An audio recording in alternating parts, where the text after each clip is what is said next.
The counter-quirk facility Tartarus Prison, a detention facility constructed in the open waters about 5 kilometers from the mainland. Though nominally a prison, the facility effectively serves as a dumping ground for individuals who threaten or have threatened public safety and security to a drastic extent. Regardless of sentencing status, these individuals are incarcerated and heavily monitored in Tartarus. As such, people with a wide range of quirks are locked within its walls and divided among 6 cell blocks, depending on the danger their quirks represent and the severity of their cases. The more dangerous the individual, the deeper they're kept within the prison.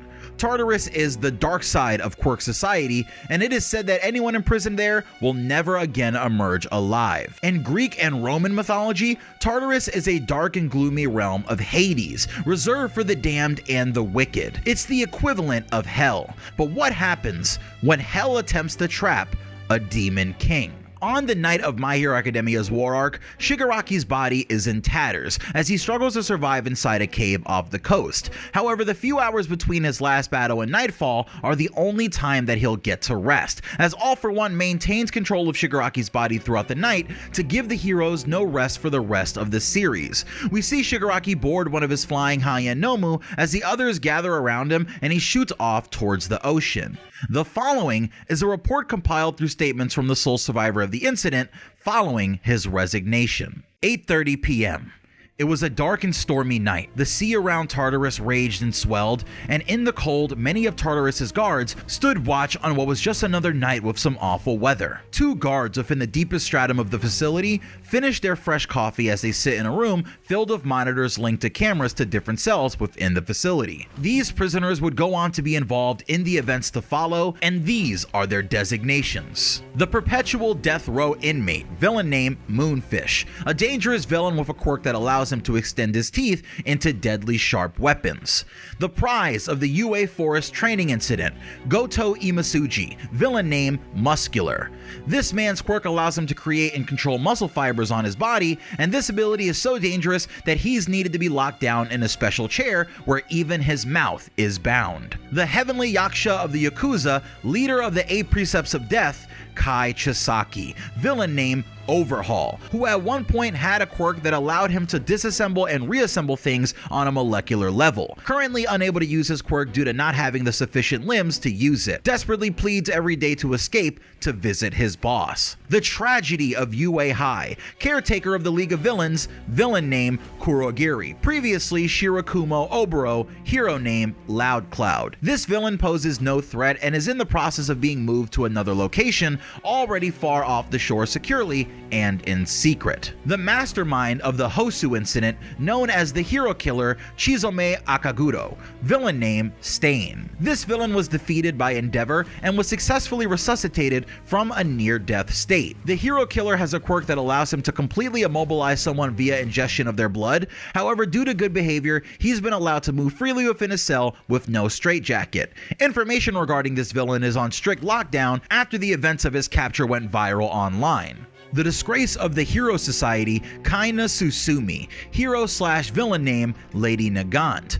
This prisoner is extremely dangerous and must frequently have her hair cut due to her quirk, which allows her to form sniper bullets from the hair on her head, which she can then fire via her arm, which she transforms into a rifle with deadly power and range. Lastly, the man known as history's most dangerous villain, the man who ruled it all For One, real name unknown. This man has a quirk that allows him to steal and give out quirks as he chooses. However, after his battle with All Might and Kamino, he requires the use of a life support system.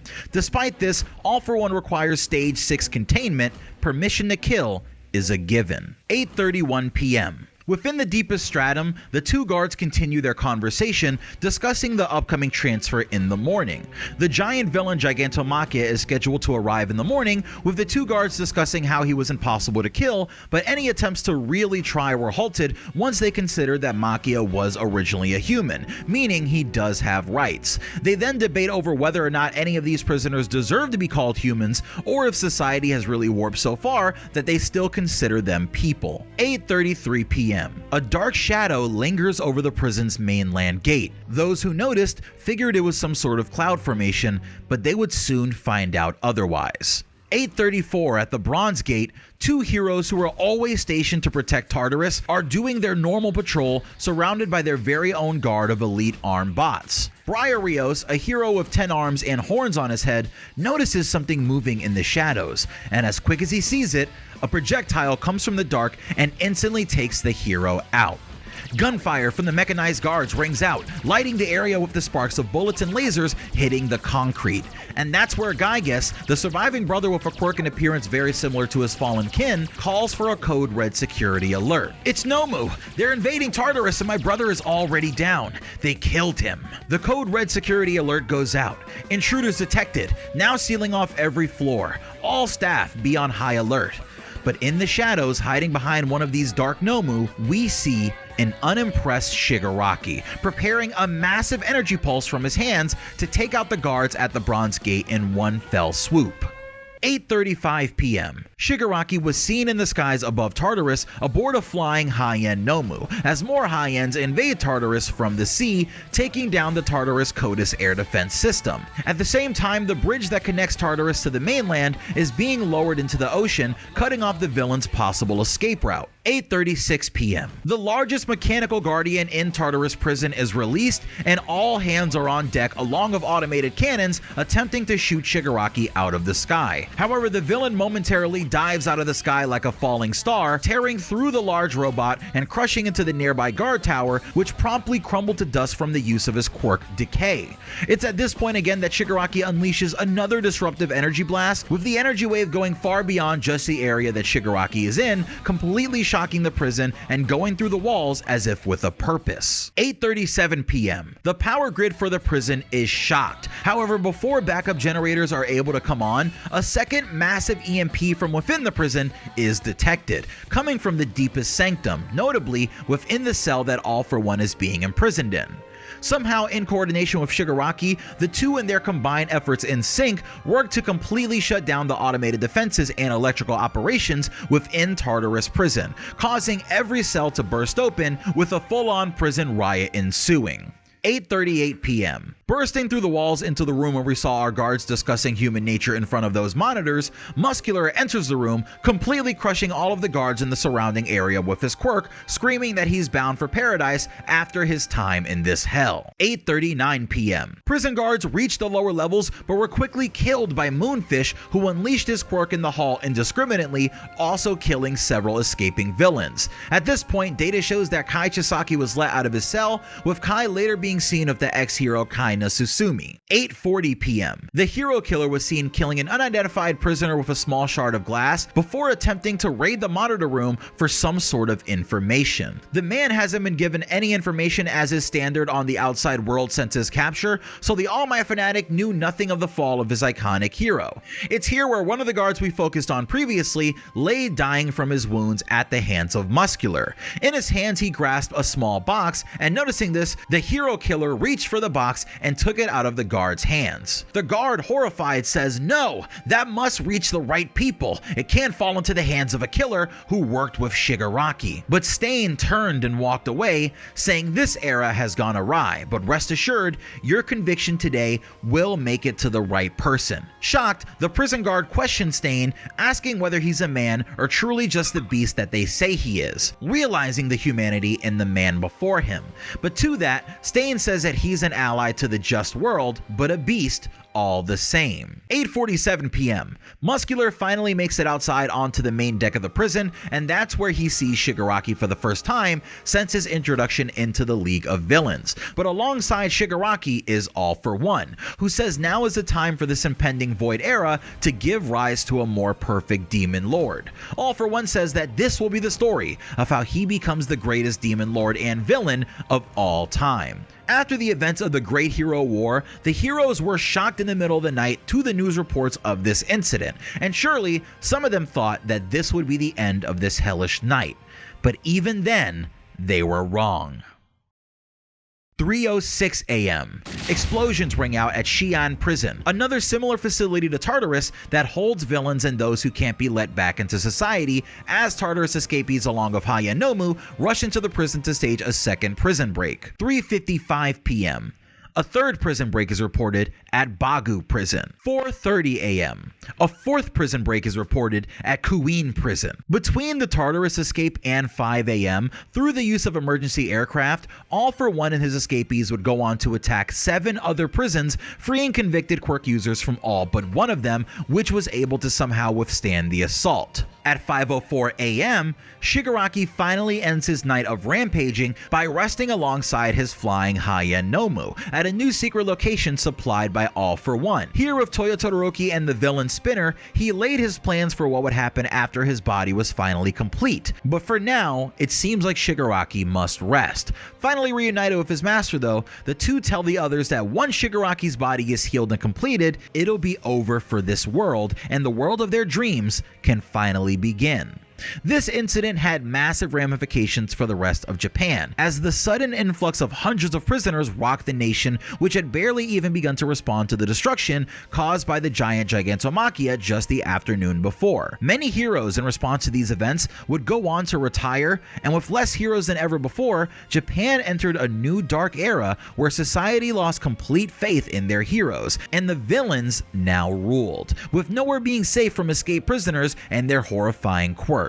In this new era, one man decided to step up before even the high-ranking heroes could respond. This man became a legend during this period, even though at the time he couldn't be identified due to the smoke that seemed to emanate from his body as he protected the streets of Japan and attempted to create a new normal for its citizens. In their time of need, he was Japan's greatest help. However, rumors at the time swirled around this mysterious figure, with some saying if you saw him, you wouldn't be able to tell he was a hero at all. This man was Izuku Midoriya, and soon we'll tell the story of the day that Izuku Midoriya left UA. It was a cold day after My Hero Academia's war arc when Izuku Midoriya laid in the hospital bed recovering from his injuries from the battle against Shigaraki. All Might sits by his side and no one else is allowed to enter as the other Class 1A students begin to wake up from their injuries. But there's still no word about Deku. Deku faced some of the most grievous injuries in the entire class during his battle, but this coma isn't just because of his injuries. Inside, Deku is having a meeting with the different users of One For All, where they discuss the history of One For All For One's past and his intentions of Shigaraki, and just what Deku plans to do when everything is said and done. We'll likely go over this in its own video, but eventually we see the situation in Japan start to deteriorate. 3 days after the battle, unease rapidly spreads through the streets as the heroes tried to handle the destruction caused by the villains, but many lives were still lost. The heroes who were at the pinnacle of society were held up there by the people, but the price of that was that the heroes had to save people without fail. That something like this couldn't be allowed to happen. But the way that it's framed to society is that this happened largely because of the actions of heroes like Endeavor, and the fact that this operation was carried out completely in secret with reports of students being involved that were swiftly denied really doesn't paint the heroes as very heroic here. Needing a response, people sat at their televisions while the streets filled with villains, just wanting things to go back to normal. But things continued to change. Endeavor confirmed everything that Dabi said and bows his head to the people of Japan, saying he can't apologize enough for his actions. Things don't get any better when Hawks also confirms and clears up what was said about him, sharing that his fake killing of Best Jeanist was just a ploy to infiltrate the League of Villains, but besides that, everything else that Dabi said about his father being a villain and Hawks killing twice was true. This meeting leads to an outburst from a reporter whose mother was injured during Makia's rampage, and ultimately it's decided that UA High School and each of the other hero programs in Japan will be turned into evacuation shelters for the people of Japan, so they no longer have to live in fear of the villains, stating that the parents of various students have already begun to move in, but this is actually a problem for Deku. Once Deku woke up, he learned of the situation in Japan and how everyone, including his mother and all of his friends, were holed up at UA. Realizing that Shigaraki escaped and All For One is now free, Deku understands that Shigaraki is still in possession of the search quirk, which could ultimately be used at any time to track down his location with pinpoint accuracy, which could possibly lead Shigaraki to the shelter, putting his mom and everyone else in grave danger, since of course, Shigaraki can decay a whole town in moments with his quirk, and just decide not to decay Deku specifically. And this is where Deku makes the decision that he can't return to UA anymore. He writes a series of letters for everyone in Class 1A, telling them that he feels it's time to reveal his secrets regarding One For All and how All Might passed it down to him, to explain why he now has to leave and go fight All For One and Shigaraki without them, because that's his responsibility as the next holder of One For All. He promises to protect their smiles, but says he'll no longer be a member of their class as he has to go. Deku sends All Might to UA to pull him out of the school, and also to leave the letters under every Class 1A member's door, and while All Might is gone, Deku heads over to Gran Torino, who is still in his bed recovering from his injuries. And given the fact that Shigaraki crushed one of his feet, completely disabling the use of Gran Torino's quirk in it, and he also gave the hero a matching stomach wound to All Might's, it's safe to say that this hero has flown for the last time. Deku, knowing exactly how much Nana Shimura means to Gran Torino, tells him all about his meeting with Nana and the other holders, and the tears that she shed over Shigaraki and Deku's decision to save him. Gran Torino then chuckles, saying even in death she's still crying, as he sighs and apologizes to Deku for not being able to kill Shigaraki in the moment and hesitating. GT tells Deku to not be so rigid about saving Shigaraki, because killing can be another way to save someone who's suffering endlessly. As Gran Torino passes Deku his cape, passing the torch on to his student, Deku takes it and prepares himself by putting on his bloody and torn costume from the War Arc, paired with new arm bracers created with tech and designs from Malicious Shield's glove in the first My Hero Academia movie that should brace Deku's arms, given the fact that Deku's gloves were completely destroyed in the battle. But not wanting to go without the gloves, Deku goes back to his old gloves from earlier seasons as he throws his cape over his shoulder and looks out into the Japanese streets filled with chaos, preparing himself for what it's about to be a long and exhausting mission. We see Deku actually heading into the city on his own to go after some of these villains and clean up the streets, and that's where Deku actually meets Muscular again. It started with the report of one of the escapees from Tartarus prison going to one of these sections of Japan, and we actually see Yoshindo and his girlfriend Nakagami Tatami from Ketsubutsu Academy, which we saw in the provisional license exam, going through and trying to get some of the people to evacuate this area. But when they turn him down, Yoshindo leaves, and literally as soon as he leaves the area, you see Muscular hopping from building to building, just jumping down and tearing buildings apart as he lands on the building in front of Yoshindo, yelling, "Hey guys, let's have some fun." And funny enough, Yoshindo, who does look a lot like Deku, it kind of looks like a fusion of Deku and Bakugo with black hair, tries to take on Muscular alone, being very much like Deku in the Muscular fight that we originally saw, sending Tatami to go running as he says, "I'm taking this guy down a peg." And we know how Muscular feels about that, right? About people saying that they're gonna beat him, so Muscular gets riled up and actually starts working Yoshindo. That's when we see Muscular actually crushing Yoshindo with 12,000 layers of muscle fibers, but Yoshindo's not completely out of the fight because he says, "Hey, there's some stuff that I'm not allowed to do with my quirk because it would hurt my opponent, but here, honestly, considering who I'm fighting against, I'm gonna use my quirk to its full capacity." And he goes all out, shaking every single fiber in Muscular's body with his earthquake quirk, using it directly on Muscular's body, saying, "I'll turn you into a muscle milkshake." But it seems like Muscular has learned, or he's grown from the time that he had away after the loss to Deku, because he just covers himself in even more muscle, becoming even more grotesque looking as he goes even further in his quest to destroy Yoshindo. But that's when we see something that he definitely didn't expect, with something flying in and punching him so hard that it shreds half the layers of his muscles directly off. And that's when we see a voice coming out of the smoke saying, "Muscular.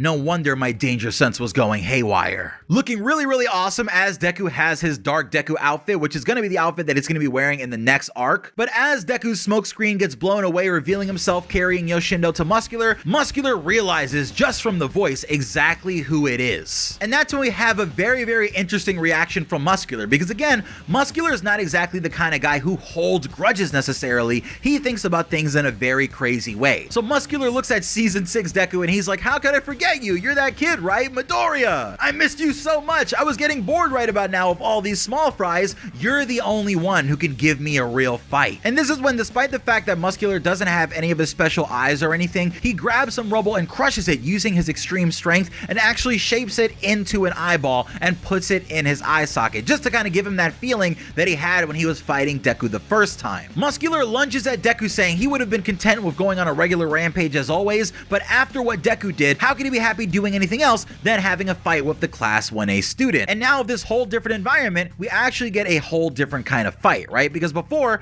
they were fighting in a forest on a cliff face, but now they're actually fighting in a city. So as Deku stands on top of a building, Muscular rushes over to it and just grabs it and flips the top off like he's flipping a table, with the entire top of the building coming flying off, with smoke going and all sorts of madness as he goes, "Let's settle this with a rematch, Midoriya." Deku goes and hands Shindo over to Tatami, and she kind of recognizes the voice a little bit but doesn't get it right away. But this is where Deku realizes, hey, I think I kind of overdid it with the amount of smoke that I'm releasing from my body with my new smokescreen quirk. And the user of the quirk actually does come out to talk to him, putting his arm around Deku's shoulder, saying, hey, you did use too much of my quirk, but you did kind of control the situation, so don't worry about it. And this is where it's great that we have the previous users of One For All being able to communicate with Deku very openly from this arc on, because they say, hey, you know, we've all made mistakes in the past when we were fighting against All For One using One For All, so don't make the same mistakes that we did, right? Don't let the smokescreen that you created become a tool for Muscular. And just remember that even we understand that you have the biggest burden to bear because you're the latest generation, right? So loosen your shoulders up and don't let the power use you. It needs to be you who uses the power. This is when Deku, who's now again filled multiple blocks with his smokescreen,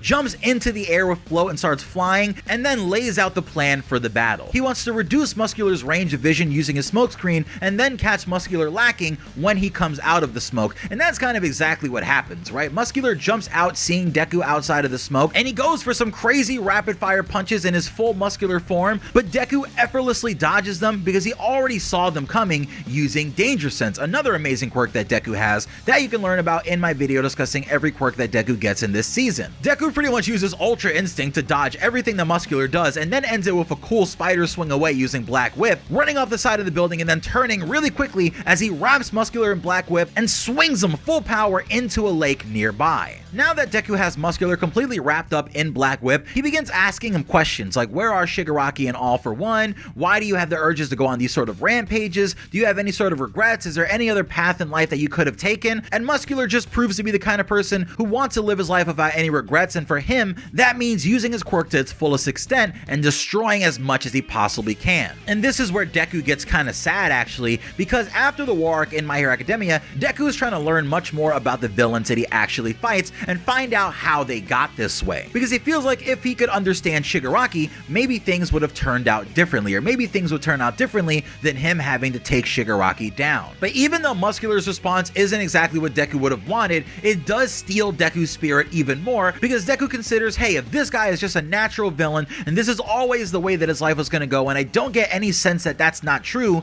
then why is it that I felt that from Shigaraki, that there was still something in there deep within the crevices of his heart that didn't want to be doing what he's doing? This is when Muscular, aggravated at Deku using all these different tricks and all of his different quirks, starts to get really mad and unleashes a final attack towards Deku, but all of his different muscle fibers actually explode because of the attack that Yoshindo hit him with earlier. And in this moment, as Muscular tries to recover and reform his muscles, screaming out, I wanted a legitimate fight with all your power, Deku ends the fight with one solid punch of his hood coming off, saying, this is my power. So in the rematch between Deku and Muscular, Deku was actually able to take Muscular out with one solid punch and without taking any damage. And that really shows you the difference between Season 3 Deku and Season 6 Deku. He's come a long way in the last couple seasons, and if you think he's done growing now, you're going to be really impressed to see what he does in this final arc once that's animated in Season 7. We pick back up after the battle with Muscular, where Deku drops Muscular off at a temporary prison facility that has Iron Maidens, which are usually used to capture extremely powerful mutant quirk users, or Nomu.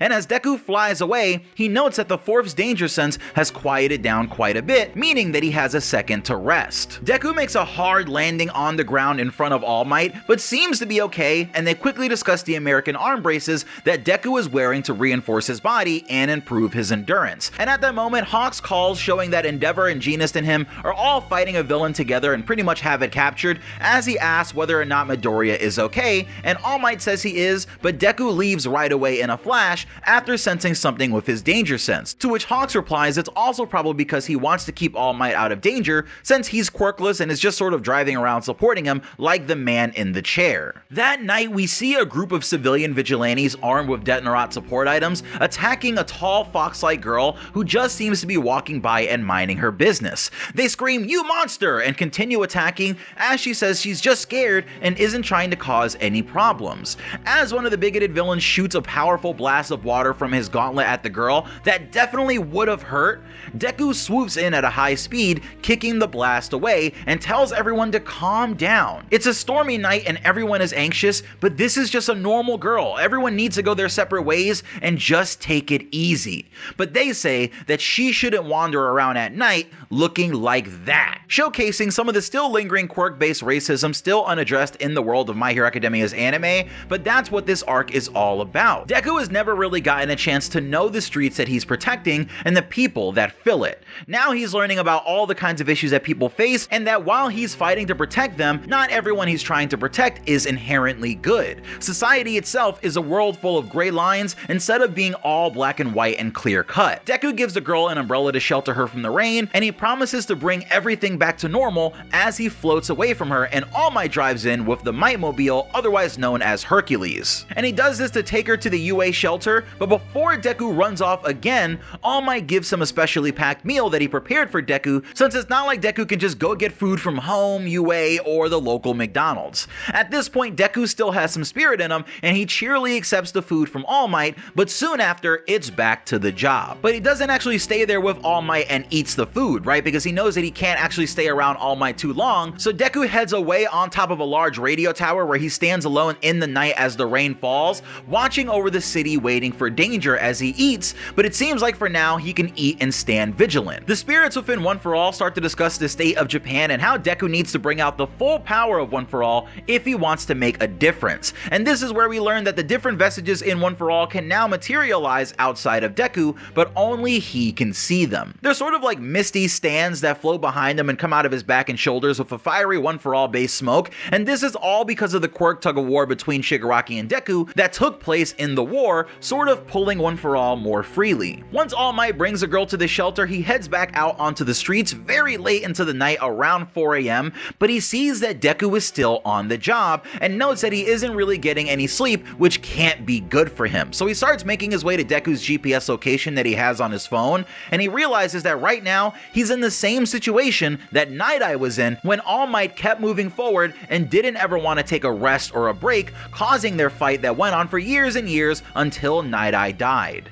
At that moment, All Might is about to apologize out loud for how he treated Night Eye, speaking to the spirit of his friend that he hopes is still listening from heaven. But suddenly, Deku's signal goes dark, and before he can grab his phone to respond, a grenade flies right past his face on the outside of the car and explodes, sending his vehicle spinning out of control as All Might comments that any car besides his Hercules vehicle would have been completely blown apart. All Might Tokyo drifts away, but then two villains appear jumping into the middle of the road, holding what seems like those thunder spears from Attack on Titan as they send them flying into the car, completely engulfing it in flames and sending it crashing into a nearby building as All Might leaps out of the moving car. Realizing who they're up against, one of the villains is shocked to see that it was All Might in his car, but the other says don't chicken out. The real All Might died a long time ago. This is just what's left of him, and we have a mission to separate him and the boy, so we need to get it done. Here though, when All Might should be absolutely powerless to do anything to stop them, his pure spirit and determination that still burns ever bright within his soul shakes the pair of villains in front of him. He takes a strong step forward towards them and says, "Step aside. That boy has dealt with so much more than I ever have at his age, because of a burden that I forced on him, but he still idolizes me and calls me master.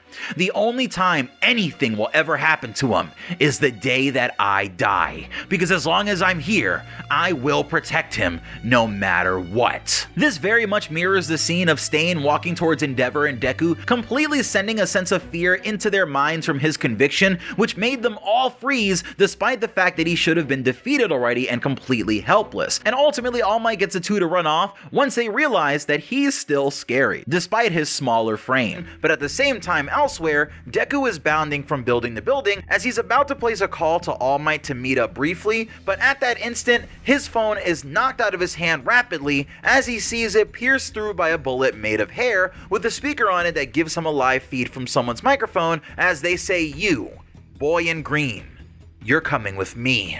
Deku realizes that this is exactly what he's been waiting for, an assassin with direct ties to All for One.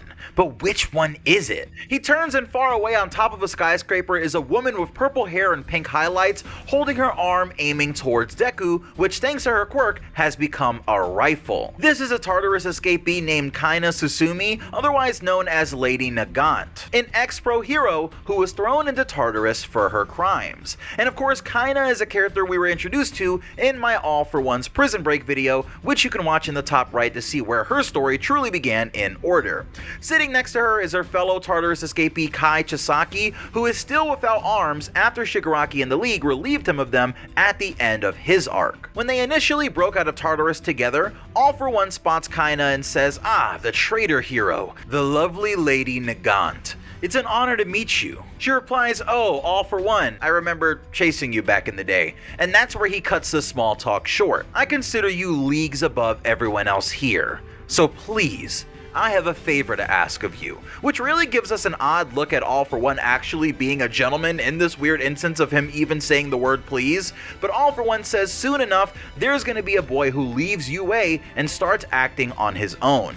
Capture him for me, but be careful, because heroes like Endeavor and Hawks are going to constantly be near him, so wait for the rain. And it's then that she cuts him off, like, "Hey, I haven't agreed to do anything for you," and he tells her that she's slaughtered countless heroes before, but the fall of the Hero Society will never come as long as Izuku Midoriya is alive. At that time, he quickly also takes note of Chisaki and says, "Ah, the boss of the 8 Precepts of Death, another victim of the evil pro-Hero Society. He too understands that we need to put an end to the heroes, so let's make a deal." And as he lifts his hand towards her, he gives her something that should be useful in her mission. In real time, as Deku spots Lady Nagant on the roof and starts to dart and move towards her, he remembers Hawks' words from when they were preparing to head out. Hawks tells Deku that he is really powerful, so in most situations, he should come out alright even if he's by himself. But there's one person that Hawks is still concerned about. He pieces together that All for One wants Deku alive. And again, that shouldn't be a concern against most of the escapees, but his teacher Kaina, if she were to get involved and engage Deku, Deku is to run away immediately and avoid her at all costs. Because of her, it'd be a different story. Lady Nagant sends another shot Deku's way and says, "You moved." And as Deku whip swings away, he uses Black Whip in his other hand to grab his phone, which he confirms is destroyed. Deku isn't sure what to do in this situation since he can't contact anybody, and he isn't sure if she'll follow him to the meetup point, putting Hawks and All Might in danger. He decides to retreat and starts heading away from the ex-hero by cutting through different buildings. But danger sends flares as Deku spots Lady Nagant's shot high up in the sky with a perfect path to him, as she says, "You're all out of options this time," and rocks Deku in his stomach with a blast from her arm. But Deku, being absolutely cracked, catches the bullet with his phone, though the force still sends him flying towards another building. And taking advantage of the blowback that Deku is facing in rapid speed, she fires another shot that actually hits Deku on the arm, and Deku is absolutely astonished. He remarks that she has precision that even Snipe would be jealous of, and she can fire back to back as well, doing the brain math to calculate that she's roughly 1 kilometer away, while also knowing her effective range is roughly 3 kilometers, so instead of trying to run away for 2 more kilometers and just facing her wrath, his best bet is instead to move in closer. On the other side of this battle, we see Kaina actually really impressed with this Deku kid, because no one in her entire career has deflected 2 of her bullets before. Overhaul kind of rambles about wanting to go see the old man, and he's completely checked out of this, and I'm sure he's wondering if Nagant could even be capable of capturing Deku, with us getting a flashback of Kai telling Nagant that he knows the person that they're going after, as the 2 of them were preparing for the mission. Chisaki explains that it was Deku who defeated him and put him in Tartarus, and that he's one of the sickest people that he's ever met in this world troubled by hero syndrome. She tells Chisaki to just come along so she can ID her target, and he makes her promise to bring him back to his boss if he does, since he doesn't even care about getting revenge against Deku anymore after losing everything in his life. Overhaul is a truly broken man, and honestly, good. Overhaul hides on the roof because he's worthless, as Lady Nagant reveals the gift that All For One gave her as she jumps off the skyscraper and starts walking on the air like she's Sanji, thanks to the airwalk quirk that All For One readily supplied as a security deposit. Deku picks up the speed and zigzags unpredictably to try to get to where he saw her without getting hit, but suddenly his danger sense pings and he senses a shot from behind. So at high speed he turns and kicks the bullet with a spin kick to deflect it, but before his danger sense even has time to pick up on it, mid-spin, another bullet comes at Deku from a different direction and hits him across the stomach where Deku has no armor. Things are getting serious, and Deku is confused. How did she do that? Does she have help? Can there be two people? No, it's the most logical thing.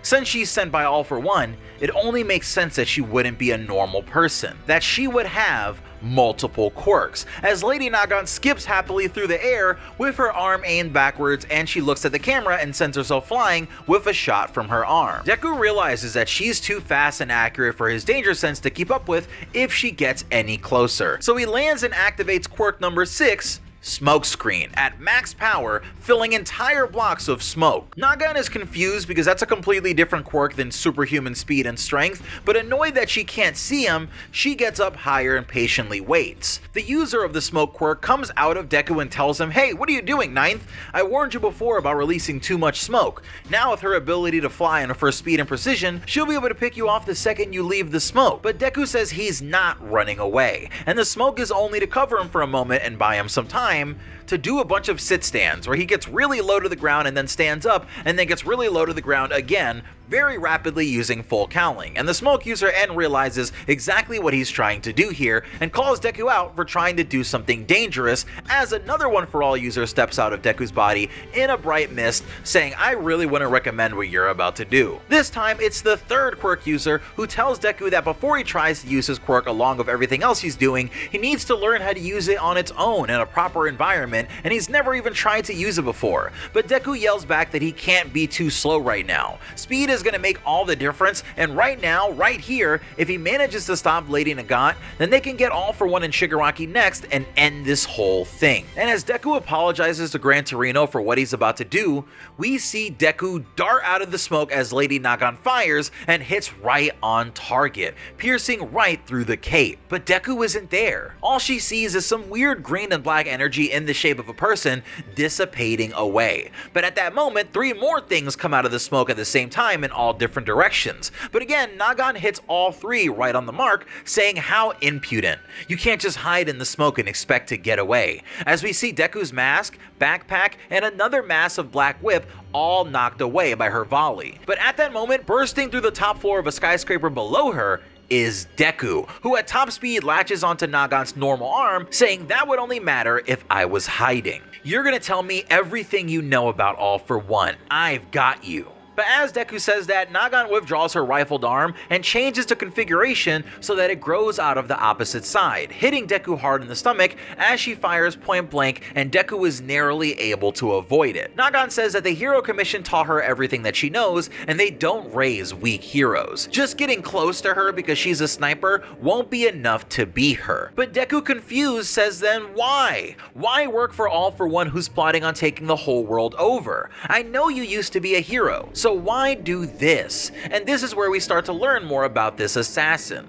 Once upon a time, before the advent of heroes, vigilantes won the trust of the common man, and the government stepped in, seeing how useful a superpowered defense force would be after quirks came in and changed the entire state of the world. Trust in the heroes is the foundation of the hero society, and Nagant was a tool, a cog in that system that ensured everything kept moving as the Hero Commission wanted. In our video on Hawks' backstory, we discussed the Hero Public Safety Commission, and I told you that in the Lady Nagant video, you'd see why the heroes that they prop up like Hawks aren't exactly the best examples of what a hero is, because in their view, the hero society has a bright side and a dark side, and both need to run smoothly for the hero society to exist. So to ensure that, they make sure they create heroes like Hawks or Nagant who are willing to execute villains and even their fellow heroes sometimes for the sake of their mission. Lady Nagant was sent to take out all sorts of groups, even taking out people who were only talking about doing something and not not even seriously planning it. She spilled so much blood for the sake of her country, but during the day, she had to be a normal hero. When a group of kids runs up to Lady Nagant, a hero that they're proud of, one reaches his hand out to shake the hero's hand, but when she reaches hers out, all she sees is a hand covered in blood, and she quickly snatches her hand back as her heartbeat gets louder and louder in her ears. She went back to the commission, and the president of it at the time was quick to try and give her a new mission. He wants her to take out 2 bad guys that have been inciting other people to commit crimes before they scam them and they just take them out to collect the rewards for themselves. But Nagant wonders if killing them will really make any difference. At the end of the day, lying to people and making villains disappear so that people think that there are less of them, isn't that the same as just brainwashing them into thinking that this system is working, when in actuality it needs people like her to soak up their hands in blood to keep it running. The head of the commission says that it's someone's job to preserve the faith in the heroes, but as Lady Nagant continues to argue, he reaches into his jacket saying, well, you know, this isn't the kind of job you can just walk away from.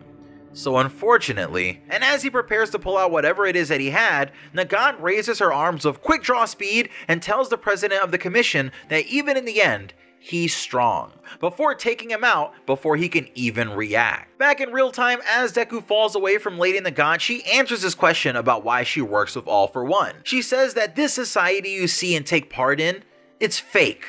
This order is all manufactured, and since you're tinged by it, you can't even understand. She fires another shot at Deku, which hits him in the back of the leg, knocking one of his first aid pouches loose, and the speaker on the bullet begins to tell Deku her story as she quickly darts around firing at Deku from every angle, overwhelming him as he understands why this is happening. She says after so much killing, she was exhausted convincing herself that it was all to preserve our sham society. Her classified missions were about things like making people disappear when they'd plot against the heroes, or stuff like a team of heroes colluding with the villains while they'd reap all the fame and fortune. Some crimes aren't for the public to know about. Even just hearing about it would crush their spirit in the hero society. So of course, those things just had to disappear.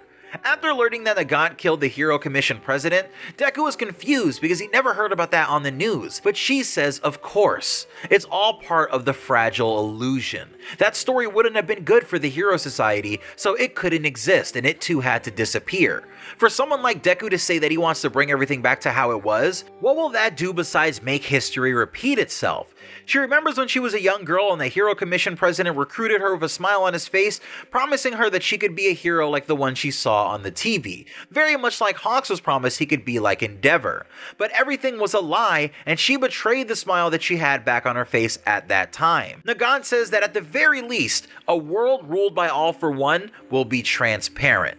You know what you're getting, and you aren't being fed a fantasy. Deku then uses Black Whip with pinpoint accuracy to fire a concentrated bolt of Black Whip at the building behind Nagant as he pulls himself towards her at full speed, saying that he has been ignorant. But lately, he's starting to see the world differently. It's not all black and white. It's a world full of grays, with a blend of fear and anger constantly being swept aside. But remembering Shigaraki's words that all that swept up pain came spilling out onto society, Deku says that's exactly why he needs to extend a helping hand, to fix that pain that was swept under the rug and prevent it from happening anymore. But Nagant isn't buying it. She aims a shot to the left as Deku is speeding towards her, using Overhaul as a target, knowing that Deku is a hero who has to save anyone. And as Deku recoils from the shock of seeing Chisaki there of all people, Nagant's arm swells to 5 times its usual size as it becomes a crazy mass of a rifle as she fires at Overhaul, who is begging to be taken to the boss now. Nagant says that'll buy her enough time to slow him down and get the final shot off on him, since he's gonna have to think about whether or not going after her or saving Chisaki is the right option, and just that moment of hesitation is enough for her to catch him. But as she's having that thought, Deku doesn't hesitate to wrap Black Whip around a building and literally slingshot himself around the building. As Deku explains that this whole time he's been building up energy for the third user's quirk while trying to dodge Nagant's bullets, meaning he has a lot of motion-based energy ready to activate to give him an insane boost when paired with 1-for-all 45% full cowling. Deku says that this is something that everyone his age can picture in their minds vividly: All Might moving faster than a speeding bullet. And as the bullet is right in front of Chisaki and the rain completely stops in place as time itself almost seems to stop, Deku comes speeding in and knocks Chisaki away just in time with his false 100% speed, using the combination of the third quirk Fajin, which we've explained in our Everyone for All user video, paired with full cowling. Deku says, "We'll talk later, Chisaki," and prepares to slingshot his way back at Nagant as she's shocked at how quickly he responded to that without any hesitation. He's no different. She prepares another shot from her massive arm as Deku thinks to himself that all he has to do is use one for all 45%, Black Whip, and Fajin to win this fight. And as he uses the remainder of his Fajin energy to blitz Nagant and destroy the rifle on her arm with a Manchester Smash, Nagant continues to think about how Deku didn't hesitate. She wonders how long ago it was that the fake hero society and their platitudes started to make her sick. And as her arm turns back to normal and she begins to fall, it seems like the airwalk quirk has stopped working, maybe because her hate in this moment is going away. But Deku is there and catches her hand covered in blood. He says, "You didn't actually intend to hit Chisaki. It was a little off. And if you were really completely committed to All for One and you were just evil, that first shot at my stomach would have taken me out. You know how bad things can get in this world. You've seen the darkest parts of it.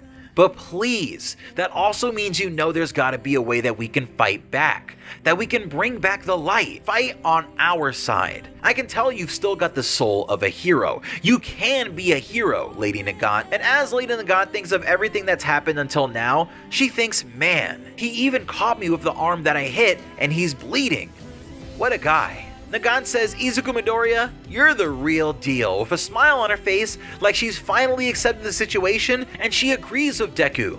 She'll fight on his side. But before she can finish her sentence, a light shines through her skin, and Deku watches as right in front of him, Lady Nagant explodes. After that, Deku continues to face different assassins sent after him by All for One, as the villain keeps chipping away at his spirit and stamina. All for One seems to know how Deku is by now. He manipulates Deku into making himself more and more tired as he breaks his spirit and continues to enrage him with his tactics of using everyone around him to meet his ends. Deku fights spinner fans, solo assassins, giant ocean monsters, all in an effort to bring back normal so he and his friends can smile together one day in the future, and everyone can go back to the life of peace that they once knew. And eventually, Deku gets to the point where he can barely even move, as he abandons All Might and is more alone than he's ever been. Elsewhere, we see that the UA students can't accept what's happening to Deku, and we actually see Bakugo ripping up the note that Deku left him because Deku did leave everybody notes, and Bakugo begins a meeting with the rest of Class 1A, with him, Todoroki, and Tokoyami being the three that are leading the discussion. And the reason being, again, is because those three worked under the heroes that Deku is currently working with, but they're not answering the phone to confirm their suspicions. So Deku, again,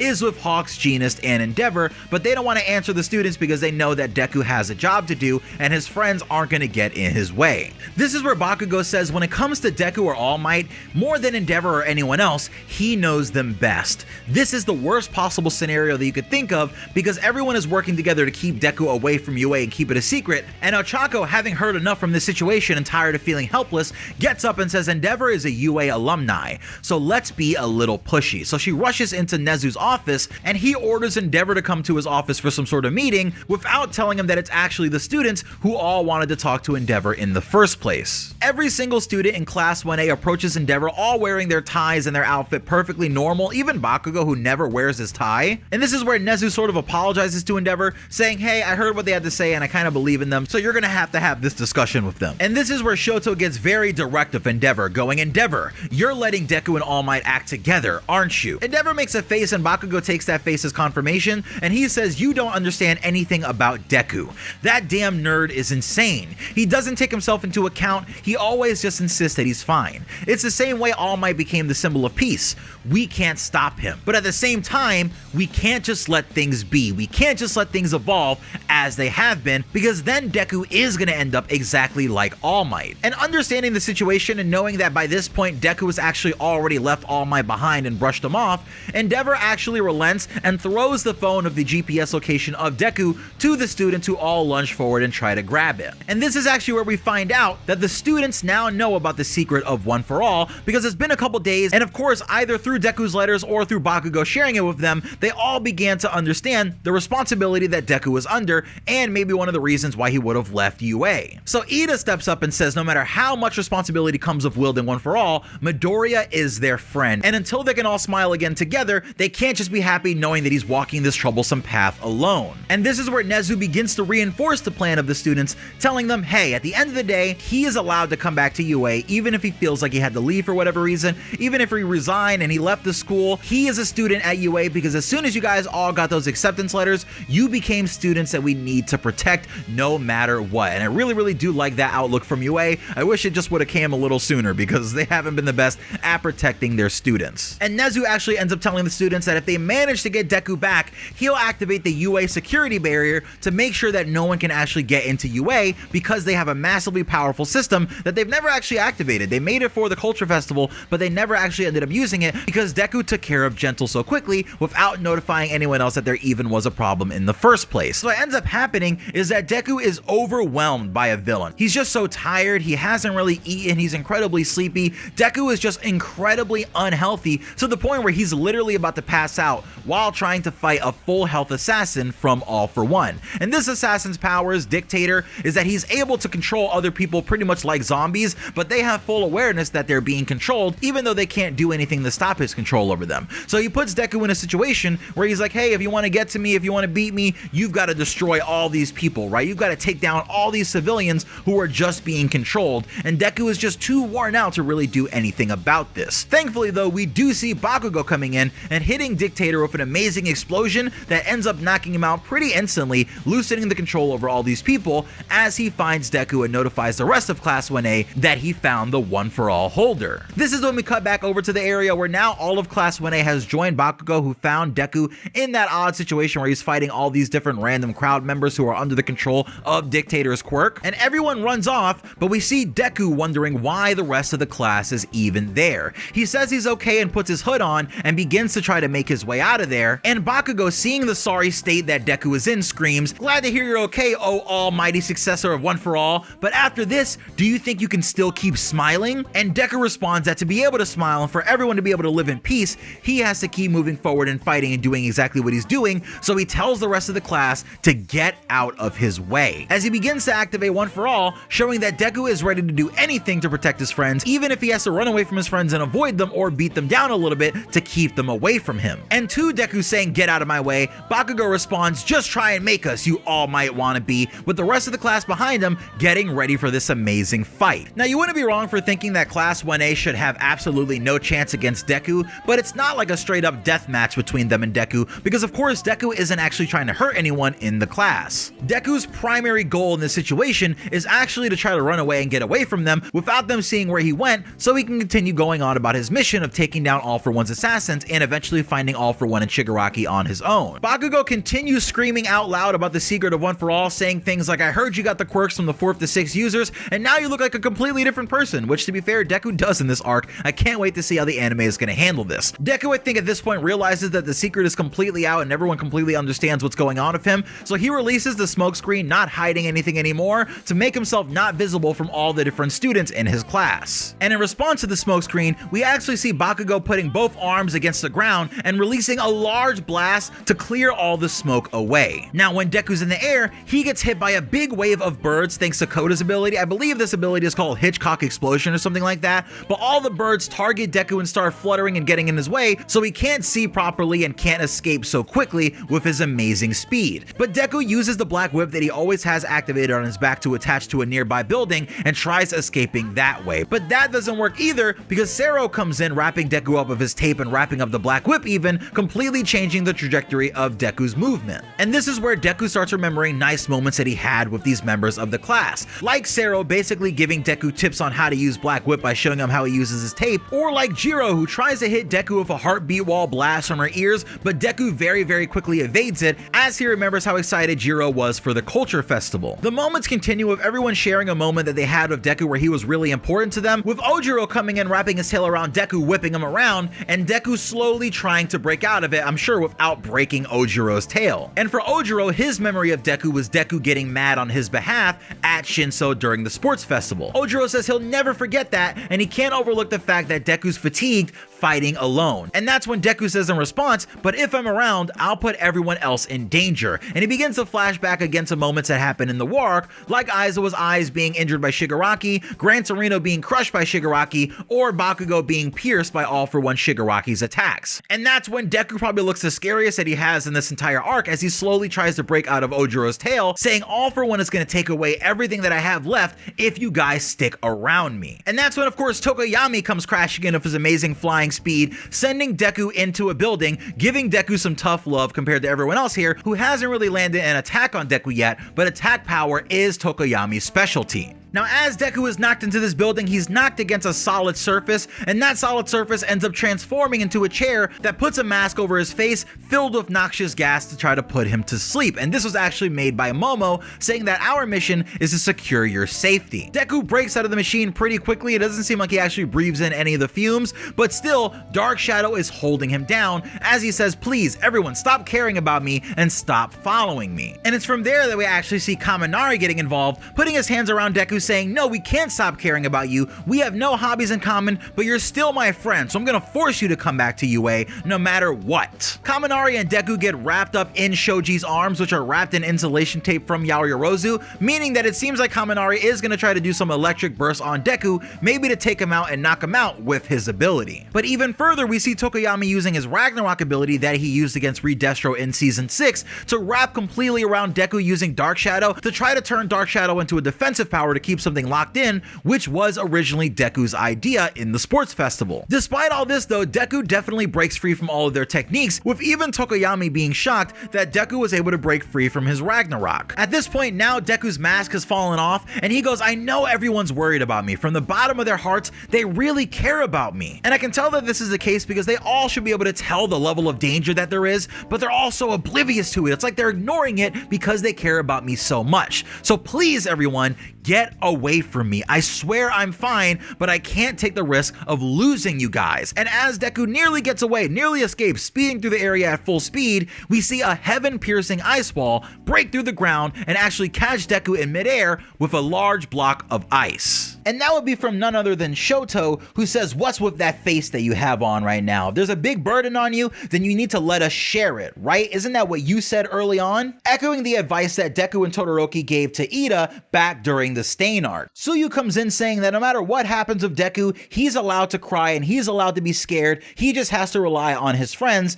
calling back to the time when Suyu got really scared about everything going on with the students and All For One capturing Bakugo, and she needed the support of the rest of the class around her. She says that Deku is way too important of a friend to let go, and from there we see other students who don't actually have a Momo of Deku in this section dealing with the assassin that All For One has going after Deku. So we have Kirishima, Toru, and Aoyama all dealing with that guy, giving him over to Endeavor. Shoto continues his attack on Deku by trying to cover Deku in even more ice, saying that this whole situation with them fighting Deku all could have been part of All For One's plan, and if Deku isn't careful, All For One could even attack UA right now while they're all after him, but they're not going to give up. So the best thing he could possibly do is to go back to UA and figure out some sort of plan where they defend it instead of being out here and leaving it vulnerable. But in response to that, Deku starts thinking about past battles and past moments, and he screams, "This is a fight between One For All and All For One.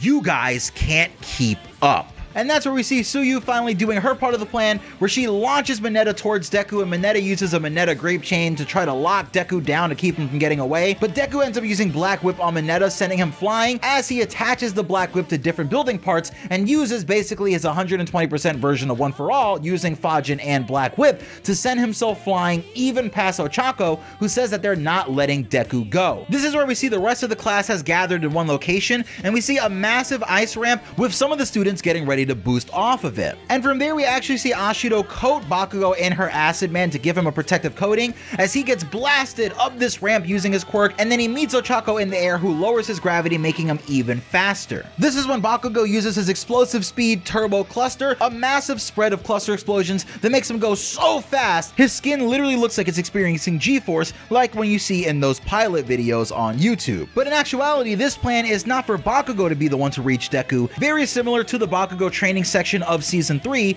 Bakugo, like Deku, knows that there's one person in the class who can most reach Deku with his words, and it's not Bakugo. So just like how Deku knew to have it be Kirishima who reached out to Bakugo during that section, Bakugo actually knows that it's gonna be Ida, the class representative, who one can handle the amount of speed that it's gonna take to get to Deku, and two can actually say the right thing to get Deku to stop. So while Deku is pretty much moving at top speed, the fastest that he possibly can to get out of here, the students are able to pull off a magnificent technique where Bakugo even puts Ida's legs in his explosions and sends him flying, while Ida also stacks onto it his own turbo boost and reaches Deku, grabbing his hand, saying sticking your nose into other people's business is what makes a true hero, reminding Deku again of those words that he said to Ida back during season 2 in the Stain arc when Ida was trying to handle everything alone like Deku is. Ochako releases her quirk so that Ida and Deku don't end up floating off into space, and Kirishima ends up catching Ida and Deku on the ground so they can have a safe landing. This is where Kirishima actually realizes, or at least he tells Deku, that he remembers an old story that was on the news where a kid rushed to save his friend from a villain, and he realizes that that actually was Deku all along, saying that being a hero has nothing to do with being special or strong, it all has to do with Deku's attitude, and he even had that back then. And even here in this moment, even when everyone finally has Deku where they want him, Deku still isn't ringing the tone of wanting to go back to UA. Mina says, come back to us, let's all go back to having classes together. And Deku, stumbling, barely able to stand, says, I'd love to come back, but it's too dangerous. There's a lot of people at UA and I don't want to cause them any trouble. I can't go back to how I was before anymore. And this is where Bakugo finally steps up, and it seems like it's his moment to take the floor. Bakugo goes, do you remember what I told you after Shigaraki stabbed me? And Deku, with his eyes completely whited out, barely conscious, says, I don't remember. Bakugo reminds him that his words to Deku at that time were stop trying to do everything alone, and that before that his body moved on its own when he was impaled, yet he knew that he had to tell Deku those words. It's here where Bakugo starts to explain a lot of things about their relationship to Deku. He says, I always looked down on you just because you were quirkless. You were always far behind me, yet I always felt that you were somehow miles ahead of me. I hated that. I didn't want to feel like that, and I didn't want to recognize that. And as Bakugo is having this conversation with Deku, we see Bakugo and Deku standing in the rain, but their characters are flashing through different ages, with us first seeing young kid Bakugo and Deku, then seeing middle school Bakugo and Deku, early UA Bakugo and Deku, and then them as they currently are right now in the story. Bakugo says, I opposed you and tried to show my superiority over you, but I always lost. After entering UA, absolutely nothing went as I thought it would. I spent all my days trying to figure out your strengths and weaknesses. It probably doesn't mean anything to tell you all this, but that's what I really think. Kind of admitting that in many ways, Bakugo this entire time has been watching Deku closer than anybody. And that's when Bakugo finally lets it out, saying, I'm sorry for everything I've done up until now. And in that moment, it's like the sound of the rain completely stops, as Deku is just completely shocked. Bakugo continues by saying, the path you took as a successor of One For All is exactly what All Might did, so your choices aren't misguided, and your ideals can only take you so far. If you ever run into a road bump or something difficult, you can always count on us for help. And to surpass All Might and be better than him, we all have to work together. It's the only way. And through hearing Bakugo's words about him putting down Deku because he thought he was far behind him, but Deku was actually far ahead of him, I feel like Deku realizes that that's exactly what he's doing to the class, because he realizes that everyone is already far ahead of him in the way that they're thinking about handling the situation. So Deku goes, you guys can't keep up. I'm sorry for saying such a terrible thing. And as he starts to fall over, completely falling down to the ground, Bakugo is there to be his support and catch him, saying, I know. But Ochako watches on, looking like she knows that this is only the beginning. And Momo says that, well, our first challenge is completed, but things are about to get much harder, to which Ochako says, yeah. Now, UA was converted into a shelter to hold all of the civilians and parents of the students that need safety from the Tartarus escapees. But while Deku has continued to fight out on the Japanese streets, heroes have continued to retire, sharing small bits of info as they do, and by this point, enough has happened that the public has started to piece together that Shigaraki is after something called One For All, and the boy who left UA that the students went to go get is the user of the quirk that Shigaraki is after, meaning Deku's presence at UA puts every single one of them in danger. When the public starts screaming and shouting that Deku isn't a step 1 foot into UA, Deku almost smirks like, see? I have no place here. Phew, okay. Well, there goes the pressure of hiding that secret. And as President Mike and Gina's trying to get them under control, things just get worse. Shut up, you useless heroes. You're the reason we're in this mess. Now you want us to put ourselves in danger for this kid? I have been in my home to come here. Get real. But as Deku stands there listening to all of their shouts, he turns to walk away and leave as the rain pelts him, and Ochako reaches out and grabs his hand, stopping him from leaving. She says, "Hey, it's okay." And Ochako actually takes the spot of the narrator here and says, "We're not letting go of you now. We won't let you leave, because when heroes need protecting, who will be there to protect them?" This again touches on the core of who Ochako is as a hero. She's been watching everything happening here from the start of the war arc, all the pain and everything she's seen everyone facing, and then you have Deku. If someone who was raised to be a hero their entire life can quit on the job because they're so overwhelmed at everything they're seeing, then what about Deku? Deku has seen so much more than everyone else has, and he literally went out alone to go save Japan and experience the horrors out there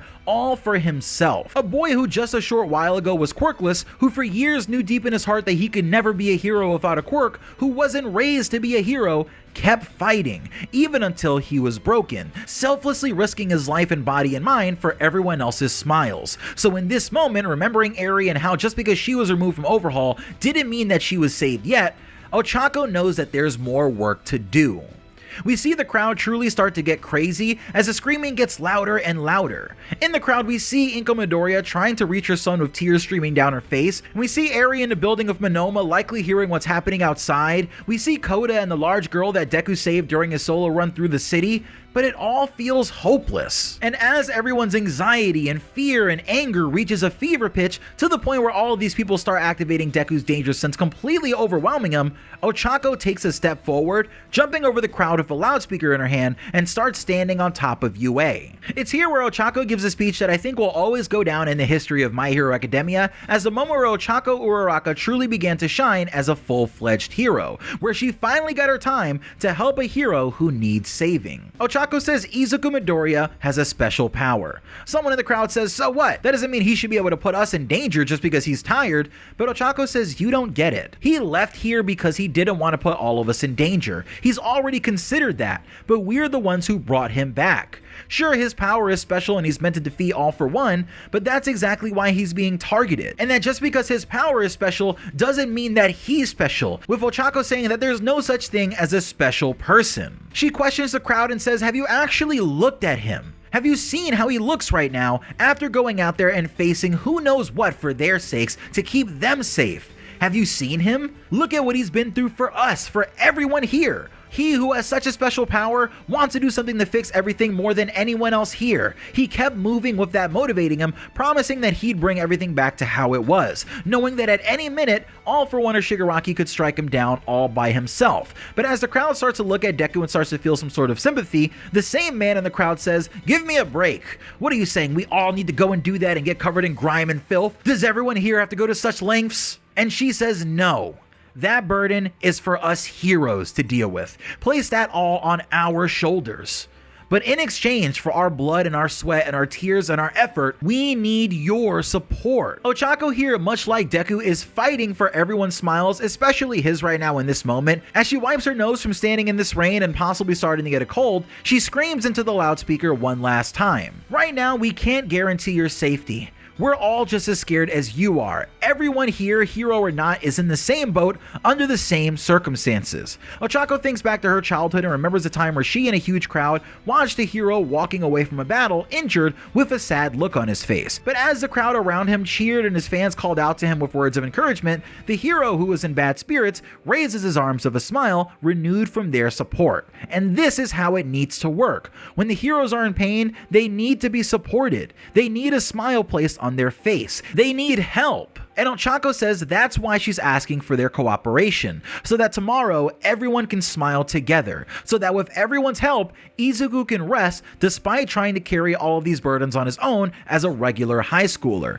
Not asking anymore with tears in her eyes flowing freely, Ochako yells, "Let him stay here because UA is his hero academy." And as those words leave her mouth, we see Deku drop to the ground as the two of them remember the moment that they met again on the first day of school, when Deku fell over over, and Ochako saved him from having bad luck on his first day. And it's at this moment, by putting on this magnificent performance in front of everyone, speaking her mind and breaking down in front of the civilians, that Deku realizes that he matters outside of just a responsibility that he has to one for all and all for one.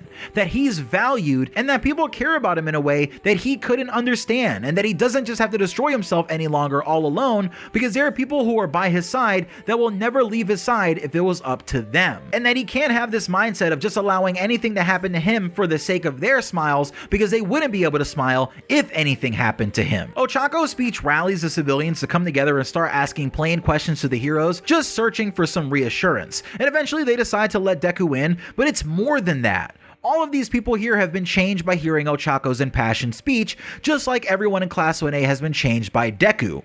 Deku grew up purely focusing on everyone else and what they could do, instead of growing up with his own quirk and endlessly focusing on himself and what he's gonna do in the future. This makes him different from everyone else because his drive to save comes from years and years of fantasizing about saving people, despite knowing he'd never get a chance to be a hero. So when the opportunity comes, he runs at it and never lets go, no matter what that means. Throughout the story, Deku's way of being a hero spreads throughout the class, and when he loses his way in this arc and starts reverting into a more All Might-like state where he thinks he needs to do it all alone, Ochako and the rest of the class remind Deku that they can do everything together. That when everyone comes together to put their energy towards a singular goal, even if it's impossible, fantasy can become reality. And a big question I've had over the course of My Hero Academia is, how is society going to change? Even if they beat Shigaraki and bring everything back to normal, how will day-to-day life change if the people of Japan and how they look at heroes and heroics doesn't also change as well? Basically, how could Deku spread his way of the hero to everyone so that even civilians understand that they have a role to play and can't just leave everything to the heroes without supporting them when they can? Ochako effectively does that here by spreading this message in her impassioned speech, and ultimately being the one who more than anyone else saves Izuku Midoriya from himself and the rest of Japan who wish to cast him out.